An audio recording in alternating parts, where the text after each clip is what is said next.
പുറമേ കാണിക്കുന്നതൊന്നുമല്ല പരിശുദ്ധാത്മാവ്.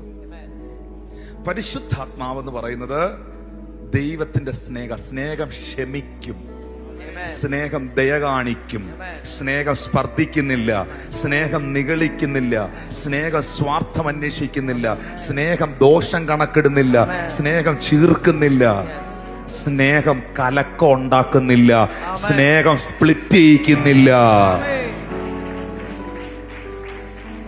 പരിശുദ്ധാത്മാവ് ഒരാളിൽ ഉണ്ടെങ്കിൽ അവനിൽ പ്രധാനമായി കാണുന്ന ദൈവത്തിന്റെ സ്നേഹം. നിങ്ങളുടെ കുടുംബത്തിനകത്ത്, വ്യക്തിപരമായ ജീവിതത്തിനകത്ത് സ്നേഹമാണ് മുമ്പിൽ നിൽക്കുന്നതെങ്കിൽ ആ സ്നേഹം സകലത്തെയും അതിജീവിച്ചിരിക്കും.